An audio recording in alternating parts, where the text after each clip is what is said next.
잘못은 지들이 하고 어려움은 우리가 겪는 이상한 경험 말입니다. 인증은 DJI 쪽에서 정말 잘못한 것입니다. 네, 안녕하세요, 클라크입니다. 매빅3 이제 기다림에 지쳐서 탈진한 상태인데요. 발송은 되었는데 지난번 액션2가 2주나 세관에 있었던 생각을 하면 끔찍합니다. 자, 기다림에 지친 또는 관망하고 계신 모든 분들을 위해 공급 부족 및 배선 지용 사태 분석 들어갑니다. 보시죠.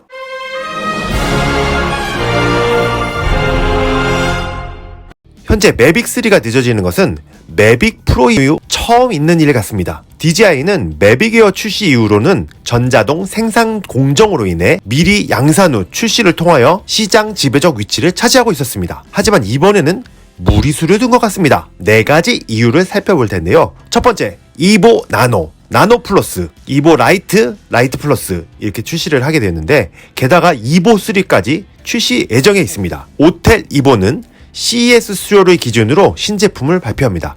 그러나 이번에는 나노 시리즈와 라이트 시리즈를 미리 등판시켜서 에어2S 이후에 드론 출시에 소극적인 DJI의 타격을 날린 셈인데요. 이런 상황에 미니3나 미니 FPV가 출시하기 어려운 DJI의 입장에서는 빠르게 매빅3로 시장에 충격을 주어서 오텔 이보사를 공격하는 분위기가 형성되었습니다. 오텔 이보 쪽은 다행히 매빅3의 가격이 천정부지로 오르고 물량이 부족한 실정이라 시간을 버는 기분일 텐데요. 게다가 다가올 2022 CES쇼에서 이보3를 출시한다면 합리적인 소비자들의 제품 비교로 인해 시장은 관망 상태가 될 것으로 보입니다. 아무튼 매빅3 한방은 이보에게 큰 타격을 준 것은 맞습니다.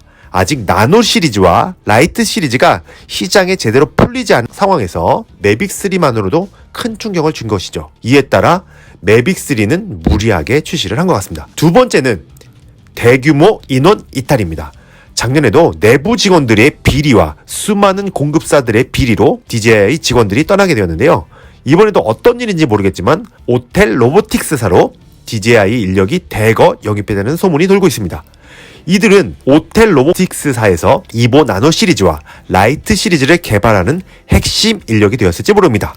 게다가 매빅3에 필적하는 이보3 개발에도 지대한 영향을 끼쳤을 것으로 보입니다. 인사가 만사라는 얘기가 있는데요. DJI사의 인사관리는 문제가 있는 것으로 보입니다. 아무튼 연구 인력이 50%라고 자랑하던 DJI의 인재보호가 중요한 시점이라고 보여집니다. 세 번째는 잘 알고 있는 대로 코시국으로 보여집니다. 아무리 DJI가 노력해도 자체적으로는 잘할 수 있으나 다른 공급사까지 부품 공급에 어려움이 있다면 최종 제품을 만들기는 어려운 실정입니다. 뿐만 아니라 중요 부품인 칩셋의 공급은 전 세계적으로 공급 부족 사태를 겪고 있는데요. 게다가 중국이 국가적으로 제재를 받고 있는 상황이라 DJI도 어쩔 수 없는 부분으로 보입니다. 네 번째, 마지막으로는 다른 나라들은 잘 공급되어 있는 것으로 보입니다. 배송 기간이 1, 2일 정도면 배송되는데 한국은 일주일 이상의 대기 시간과 또한 대리점들이 공급 일정을 알 수 없는 상황 가운데 마냥 기다리고 있는데요. 이건 어쩌면 말입니다. 저의 가정이긴 하지만 괘씸죄로 한국이 찍힌 게 아닌가 생각됩니다. 물론 표면적으로는 코시국 상황이라 어쩔 수 없다고 표시를 하고 있지만 말입니다. 왜냐하면 우리가 사드 사태를 통해서 잘 교육된 것인데 잘못은 지들이 하고 어려움은 우리가 겪는 이상한 경험 말입니다. 인증은 DJI 쪽에서 정말 잘못한 것입니다. 하지만 인증은 상호주의로 우리도 중국의 인증을 인정하지 않고 중국도 우리 인증을 인정하지 않습니다. 따라서 타국 출시 시 우리나라 출시 시에는 우리나라 인증을 받아야 합니다. 인증 규격을 통과하지 못한 채 자국 인증을 한국 인증으로 처리하는 중국의 기관을 통해 스리슬쩍 넘어가려고 했으나 딱 걸리고 말았습니다. 이에 한국 소비자들은 분노를 느끼고 한국 소비자들의 치열한 질문 공세와 여러 가지 말들로 공격을 해서 힘듦을 느낀 것이 DJI 본사의 생각인 것 같습니다.